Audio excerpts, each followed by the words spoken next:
नमस्कार। आज हम एक बहुत ही बुनियादी लेकिन अविश्वसनीय रूप से जटिल विषय पर बात करने जा रहे हैं। कोशिका संरचना। ये जीवन की वो छोटी छोटी ईंटें हैं जिनसे हम सब बने हैं, चाहे पेड़ हों, पौधे हों, जानवर हों या हम इंसान। हाँ बिल्कुल। तो चलिए इस सूक्ष्म दुनिया की यात्रा शुरू करते हैं। बिल्कुल। कोशिका वाकई अद्भुत है। ये जीवन की सबसे छोटी इकाई है जो अपने आप में जीवित रह सकती हैं। इसी के अंदर वो सारी प्रक्रियाएं चलती हैं जो किसी जीव को जिंदा रखती हैं, जैसे ऊर्जा बनाना, प्रोटीन तैयार करना, निर्देशों का पालन करना। और जैसा कि आपने कहा, इस छोटी सी जगह में अविश्वसनीय संगठन देखने को मिलता है। शुरुआत करने के लिए कोशिकाओं को दो मुख्य खेमों में बांटा जा सकता है, प्रोकैरियोटिक और यूकैरियोटिक। प्रोकैरियोटिक और यूकैरियोटिक, ये नाम थोड़े भारी लगते हैं। इनमें क्या बड़ा अंतर है? मतलब क्या खास बात है इनमें? आप इन्हें जीवन के दो अलग अलग डिजाइन समझ लीजिए। प्रोकैरियोटिक कोशिकाएं काफी सरल होती हैं, एक तरह से मिनिमलिस्ट डिजाइन। ये ज्यादातर अकेले रहने वाले एकल कोशिकीय जीव होते हैं, जैसे बैक्टीरिया। अच्छा, बैक्टीरिया जैसे। हाँ, इनकी सबसे बड़ी पहचान है कि इनमें कोई बंधा हुआ झिल्ली वाला केंद्रक यानी न्यूक्लियस नहीं होता। ओ, न्यूक्लियस नहीं होता। नहीं, प्रॉपर न्यूक्लियस नहीं। उनका जो जेनेटिक मटेरियल डीएनए होता है वो बस कोशिका के तरल हिस्से साइटोप्लाज्म में एक जगह पड़ा रहता है। उसे न्यूक्लियोइड कहते हैं।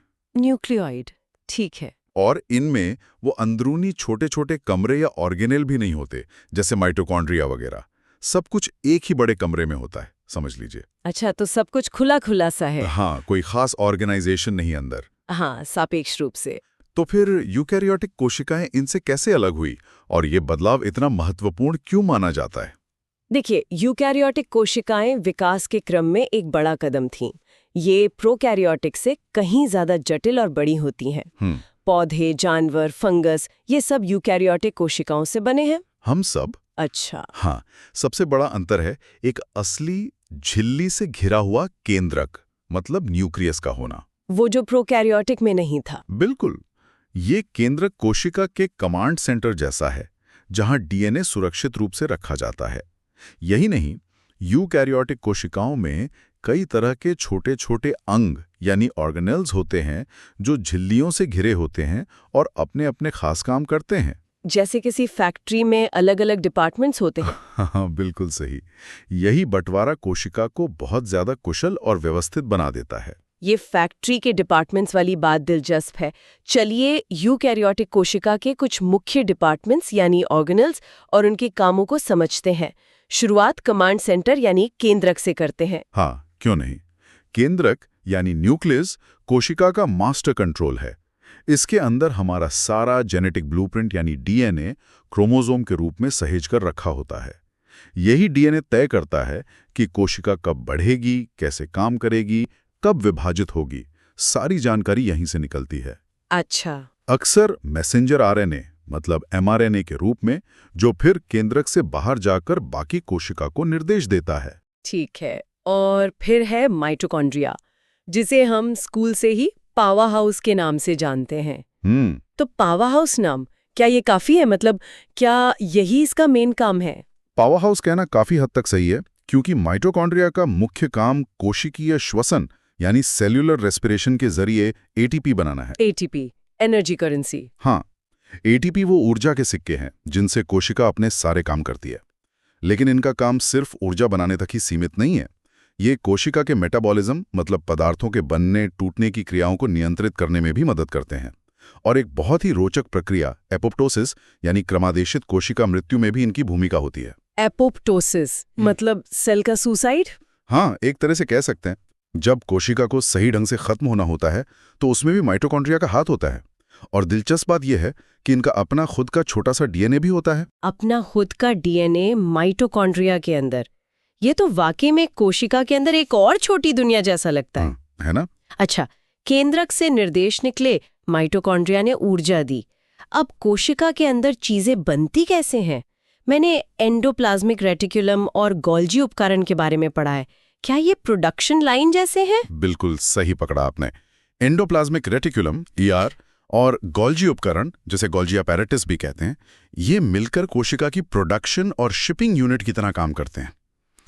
ईआर जो है वो झिल्लियों का एक बड़ा जाल है जो पूरे कोशिका द्रव्य में फैला रहता है। इसके दो हिस्से होते हैं, रफ ईआर और स्मूथ ईआर। रफ ईआर की सतह पर राइबोसोम चिपके होते हैं। राइबोसोम, वो प्रोटीन बनाने वाली मशीनें? हाँ, वही। तो रफ ईआर मुख्य रूप से प्रोटीन बनाता है और उन्हें आगे भेजने के लिए तैयार करता है। और स्मूथ ईआर, उस पर राइबोसोम नहीं होते? नहीं, स्मूथ ईआर पर राइबोसोम नहीं होते, इसलिए वो चिकना दिखता है। उसका काम अलग है, ये लिपिड यानी वसा और स्टीरॉयड हार्मोन बनाता है। हाँ। और कोशिका में मौजूद जहरीले पदार्थों को निष्क्रिय करने में मदद करता है, जैसे लिवर की कोशिकाओं में होता है ना। हाँ हाँ। और कैल्शियम आयनों का भंडारण भी करता है। तो ईआर में प्रोटीन और लिपिड बन गए। अब गोल्जी का क्या रोल है? आपने उसे शिपिंग यूनिट कहा। हाँ, गोल्जी उपकरण एक तरह का फिनिशिंग और डिस्पैच सेंटर है। ईआर से बनकर आए प्रोटीन और लिपिड यहाँ आते हैं। गोल्जी उन्हें थोड़ा और बदलता है, मॉडिफाई करता है, उनकी छटनी करता है कि किसे कहाँ जाना है। सॉर्टिंग करता है। हाँ, सॉर्टिंग। और फिर उन्हें छोटी छोटी थैलियों यानी वेसिकल्स में पैक करके उनके सही पते पर भेज देता है। चाहे वो कोशिका के अंदर कोई और ऑर्गेनेल हो, कोशिका झिल्ली हो या फिर कोशिका के बाहर ही क्यों ना भेजना हो, ये पूरी प्रक्रिया बहुत ही व्यवस्थित होती है। ये तो कमाल का लॉजिस्टिक सिस्टम है वाकई। आपने राइबोसोम का जिक्र किया जो रफ ईआर पर होते हैं और प्रोटीन बनाते हैं। क्या ये सिर्फ वहीं मिलते हैं? नहीं, राइबोसोम कोशिका द्रव्य में स्वतंत्र रूप से तैरते हुए भी पाए जाते हैं। अच्छा, फ्री भी होते हैं? जी, ये दोनों तरह के राइबोसोम प्रोटीन ही बनाते हैं, लेकिन आमतौर पर ईआर से जुड़े राइबोसोम वो प्रोटीन बनाते हैं जिन्हें कोशिका झिल्ली में जाना होता है या कोशिका से बाहर भेजा जाना होता है। जबकि जो फ्री राइबोसोम है वो प्रोटीन बनाते हैं जिनका इस्तेमाल कोशिका के अंदर ही साइटोप्लाज्म में ही होना होता है। समझ गई। तो प्रोडक्शन हो गया, शिपिंग हो गई, लेकिन कोशिका में कचरा भी तो जमा होता होगा, पुरानी चीजें टूटती फूटती होंगी, इसका निपटारा कैसे होता है? उसके लिए कोशिका के पास अपने सफाई कर्मचारी और रिसाइकलिंग यूनिट हैं, लाइसोसोम। लाइसोसोम? हाँ, ये छोटी थैली जैसी संरचनाएं होती हैं जिनमें बहुत शक्तिशाली पाचक एंजाइम भरे होते हैं। ये कोशिका के अंदर टूटे फूटे ऑर्गेनेल्स, बेकार हो चुके प्रोटीन और बाहर से आने वाले बैक्टीरिया या वायरस जैसे हमलावरों को पचाकर नष्ट कर देते हैं। अरे वाह, मतलब ये डिफेंस में भी मदद करते हैं? हाँ, बिल्कुल। ये कोशिका को साफ और स्वस्थ रखने के लिए बहुत जरूरी हैं। यानी कोशिका के अंदर पूरी व्यवस्था है, control room, power plant, factory, post office और सफाई विभाग। हाँ, कह सकते हैं। लेकिन इन सबको अपनी जगह पर कौन रखता है? कोशिका को उसका आकार कैसे मिलता है? क्या कोई अंदरूनी ढांचा भी होता है? मतलब वो बस एक थैली तो नहीं है? नहीं, बिल्कुल नहीं। कोशिका सिर्फ एक थैली नहीं है जिसमें सब कुछ तैर रहा हो। उसके अंदर एक मजबूत और लचीला ढांचा होता है जिसे साइटोस्केलेटन कहते हैं। साइटोस्केलेटन? हाँ, ये प्रोटीन के धागों और नलिकाओं का एक जटिल जाल है जो पूरी कोशिका में फैला रहता है। ये न सिर्फ कोशिका को आकार और मजबूती देता है, बल्कि कोशिका के अंदर ऑर्गेनेल्स और वेसिकल्स को एक जगह से दूसरी जगह ले जाने के लिए ट्रैक का काम भी करता है।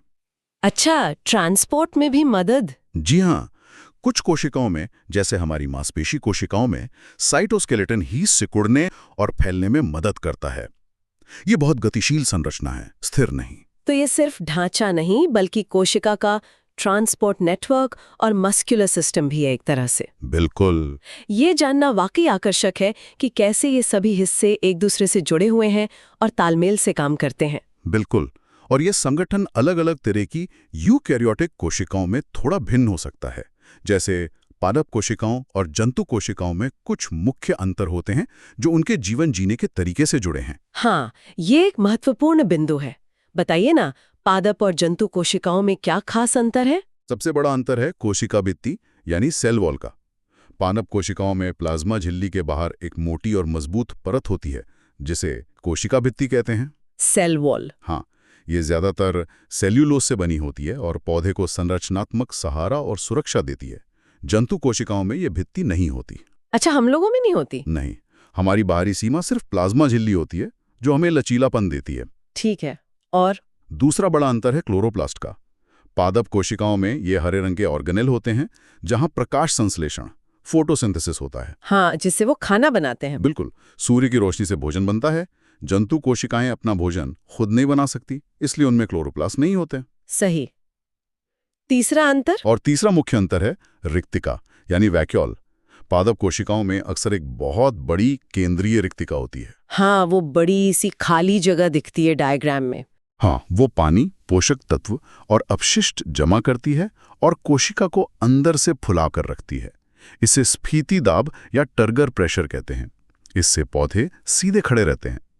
जंतु कोशिकाओं में वैक्यूल या तो होती नहीं या फिर बहुत छोटी होती हैं। तो ये अंतर उनके अलग-अलग जीवन शैली को दर्शाते हैं। पौधों को स्थिर रहना है और अपना भोजन बनाना है, जबकि जंतुओं को गति करनी है और भोजन बाहर से लेना है। एकदम सही पकड़ा। और फिर चाहे पौधे हों या जंतु, जब वे बहुकोशिकीय जीव बनाते हैं तो उनकी कोशिकाएं और भी विशिष्ट काम करने के लिए ढल जाती हैं। हाँ, स्पेशलाइज्ड हो जाती है। जी, इसे कोशिका विभेदन या सेल डिफरेंशिएशन कहते हैं। हाँ, जैसे हमारे शरीर में ही कितनी तरह की कोशिकाएं हैं। कुछ उदाहरण दे सकती हैं कि कैसे ये कोशिकाएं अपने खास काम के लिए अनुकूलित होती हैं, मतलब कैसे बदल जाती हैं? जरूर। जंतुओं में देखें तो जैसे तंत्रिका कोशिकाएं, न्यूरॉन्स, ये अविश्वसनीय रूप से लंबी हो सकती हैं ताकि बिजली के संकेतों के रूप में संदेशों को तेजी से दूर तक पहुंचा सकें। उनकी बनावटी ऐसी है। हाँ, वो नर्व्स। फिर मांसपेशी कोशिकाएं, मसल सेल्स, ये लंबी होती हैं और सिकुड़ने वाले प्रोटीन, एक्टिन और मायोसिन से भरी होती हैं, जिससे वे बल उत्पन्न कर सकें और गति प्रदान कर सकें। और लाल रक्त कोशिकाएं, रेड ब्लड सेल्स, वो भी तो अलग होती हैं। हाँ, वो बहुत खास हैं।